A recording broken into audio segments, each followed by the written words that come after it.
ಅಮಾವಾಸ್ಯೆ ಲಲಿತಾದೇವಿ ಪೂಜೆ ದೀರ್ಘ ಕಥಾನಕ ರೂಪ ಮಂತ್ರಗಳೊಂದಿಗೆ.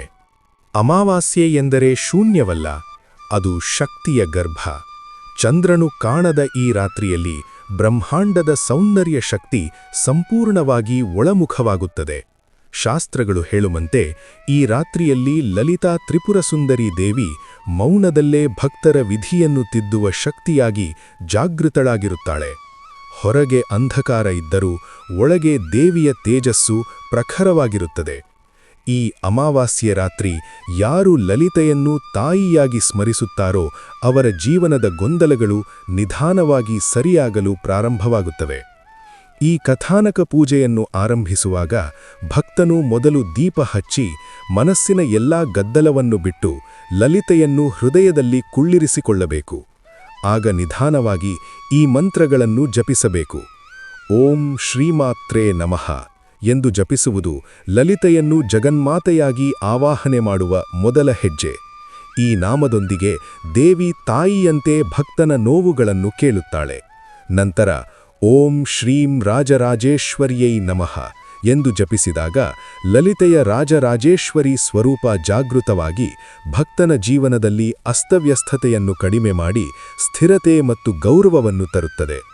ಆಮೇಲೆ ಮನಸ್ಸನ್ನು ಸಂಪೂರ್ಣವಾಗಿ ದೇವಿಯ ಸೌಂದರ್ಯ ಸ್ವರೂಪದ ಮೇಲೆ ಕೇಂದ್ರೀಕರಿಸಿ ಓಂ ಕ್ಲೀಂ ತ್ರಿಪುರಸುಂದರ್ಯೈ ನಮಃ ಎಂದು ಜಪಿಸಿದರೆ 3 ಲೋಕಗಳನ್ನು ಆಕರ್ಷಿಸುವ ಶಕ್ತಿ ಭಕ್ತನ ಅಂತರಾಳದಲ್ಲೂ ಚಲಿಸಲು ಪ್ರಾರಂಭಿಸುತ್ತದೆ. ಈ ಹಂತದಲ್ಲಿ ಕಥಾನಕದಂತೆ ಭಕ್ತನು ಲಲಿತೆಯನ್ನು ತನ್ನ ಮುಂದೆ ಸಿಂಧೂರಾರುಣ ತೇಜಸ್ಸಿನಿಂದ ಕುಳಿತಿರುವಂತೆ ಕಲ್ಪಿಸಬೇಕು. ಆ ದೇವಿಯ ಕಣ್ಣುಗಳಲ್ಲಿ ಕರುಣೆ, ತುಟಿಗಳಲ್ಲಿ ಮೃದುವಾದ ನಗು ಮತ್ತು ಹೃದಯದಲ್ಲಿ ಅಸೀಮ ಶಕ್ತಿ. ಆಗ ಭಕ್ತನು ಲಲಿತಾ ಗಾಯತ್ರಿಯನ್ನು ಶ್ರದ್ಧೆಯಿಂದ ಜಪಿಸಬೇಕು. ಓಂ ಕ್ಲೀಂ ತ್ರಿಪುರಸುಂದರ್ಯೈ ವಿದ್ಮಹೆ ಸೌಭಾಗ್ಯದಾಯಿನ್ಯೈ ಧೀಮಹಿ ತನ್ನೋ ಶ್ರೀ ಲಲಿತಾ ಪ್ರಚೋದಯಾತ್.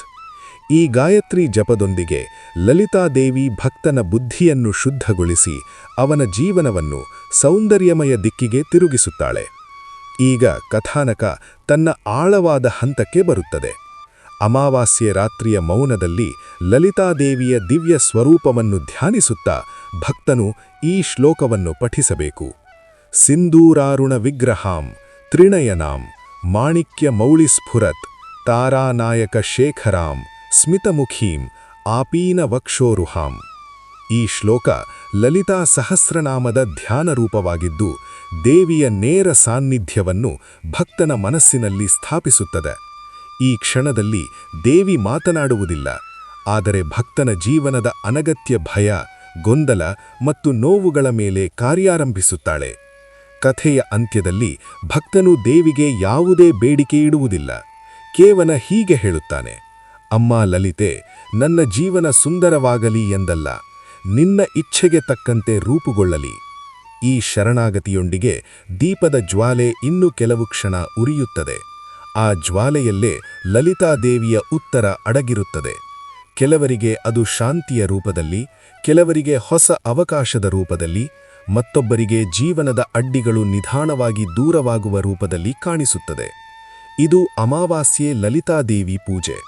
ಇದು ತಕ್ಷಣದ ಅದ್ಭುತ ತೋರಿಸದಿದ್ದರೂ ಖಚಿತವಾಗಿ ಜೀವನದ ದಿಕ್ಕನ್ನು ಮೃದುವಾಗಿ ಆದರೆ ಶಾಶ್ವತವಾಗಿ ಬದಲಾಯಿಸುವ ದೈವಿಕ ಪ್ರಕ್ರಿಯೆ.